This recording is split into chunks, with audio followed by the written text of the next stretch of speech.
Takes place about midway through the campaign. At this point in the campaign, the Covenant are invading Reach at full force, and Kat, second in command of Noble Team, has come up with a crazy plan to take the battle to the Covenant. All right, let's take a look.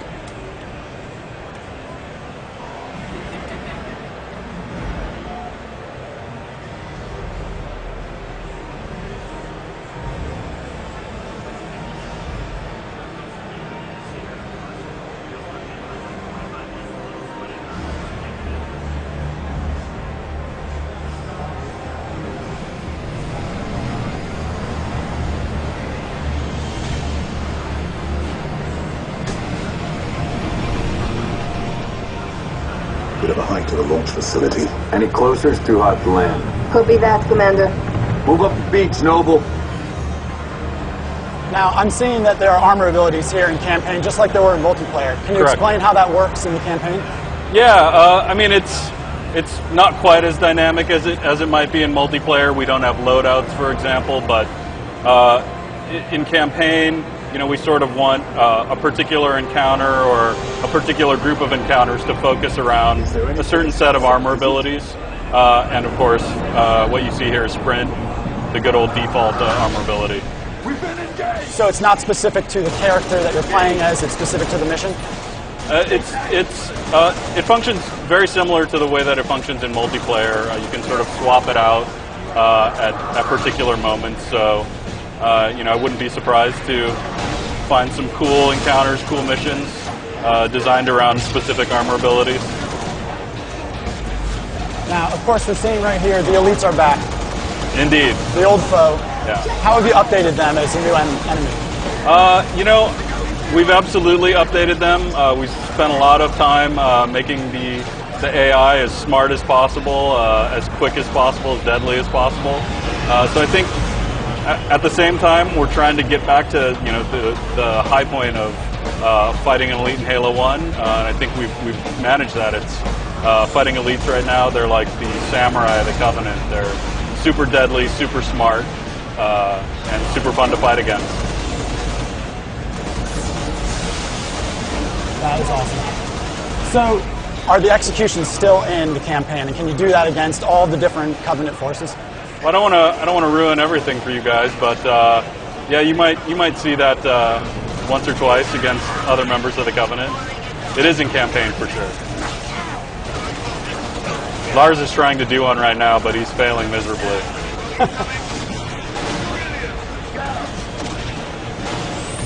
So here we just saw one of the new weapons, the grenade launcher. Are there any other new weapons that we're going to see in the campaign in this demo that maybe we didn't see in the multiplayer beta? You know, it's funny that you asked that. Lars just picked up a weapon right here.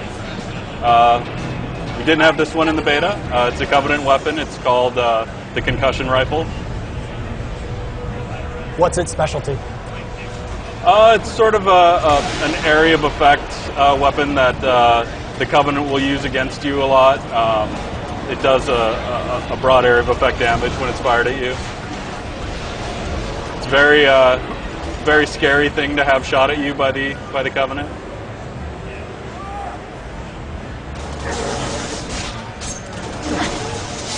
There's our execution. There it is. Yeah. Lars didn't miss that one. Now this is a lot the same as what you showed at the Microsoft press conference. Yep, very similar. But I understand we're going to get an extended look here. We are about to see that right now, yeah. So the big reveal here for E3 was Space Combat, which we're leading up to. How did that sort of get built into the Halo world? How did you come to the decision to put that in? You know, at the very beginning of Reach development, we sort of threw a bunch of crazy ideas at the wall for missions that we've always wanted to see in the Halo universe, and I think we sort of went. You know, we wanted to do stuff that was bigger and crazier than anything we'd ever done before, and you know, space. One of the first ideas, one of the things that we stuck to for all through production, and this is the fruit of that labor, and I think it turned out great. So I understand this rocket here that we're getting into is called the Saber. Can you Correct. give us a little background on that vehicle? The Saber is a prototype UNSC vehicle. Your background is Noble 6. May or may not have had something to do with the top secret Saber program.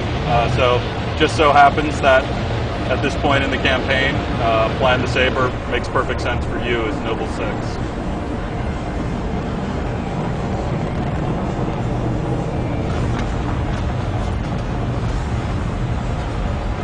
Now, I understand you're not talking much about multiplayer today, but how exactly would this whole sequence work if I was playing 4-player co-op?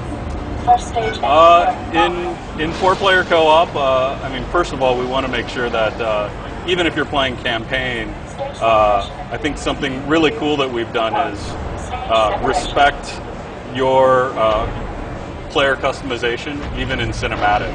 So in cinematic, if you had gone to the trouble to unlock a bunch of armor, in this scene, you'd see yourself in the way that you customize yourself. In co-op, you'll probably just see the single takeoff, but then you might be in 4 sabers when you get into space.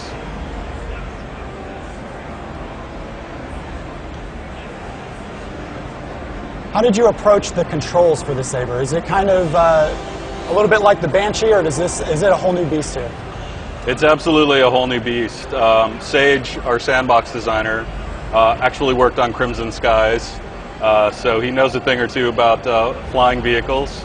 Yeah, it's very different than the Banshee, but at the same time, you know, we didn't want to make a flight sim. We wanted to make a very accessible Halo sandbox flying vehicle, and I think the Saber does that well. Got boost on the left trigger. You've got couple of tricks on the left bumper, and I'm sure Lars will show off some of the weapons any second here. Can you tell us a little bit about what's going on here? What exactly are we defending? You're defending a space station called Anchor 9. Like I said earlier, Cat's crazy plan to take the fight to the Covenant is to go into space. And Anchor 9 is just sort of the first stop. You need to stop here and take care of our first couple of early waves of Covenant.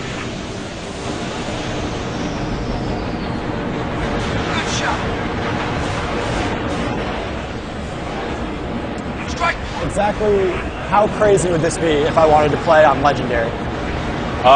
It's pretty crazy even on normal and heroic. So on Legendary, it's actually really tough. You know, your Saber has shields just like you would as a Spartan, but it's very brutal on Legendary. See Lars using the main cannon against a couple of first wave of Banshees.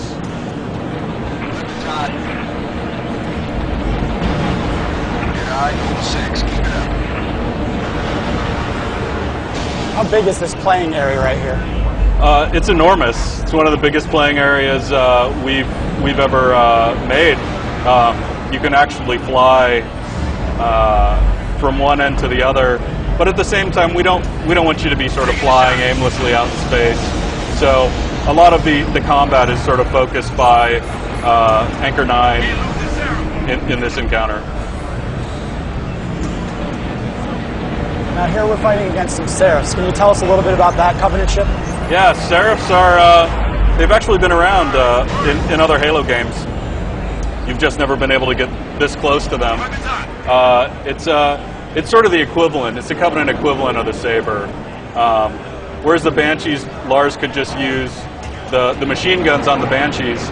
You'll see on the Seraphs, they've got a shield, you've got to take that shield down, and then you've got to switch weapons to your rockets. So they're going to be tougher to take down than Banshees.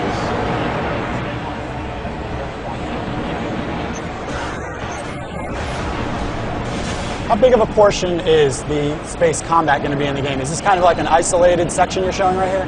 Yeah, you know, space combat is it's just one aspect of the Reach campaign. It's definitely only in this mission. It is one of the sort of crazier things we're doing for sure, but it's not going to be, you know, 80% of the campaign or anything like that.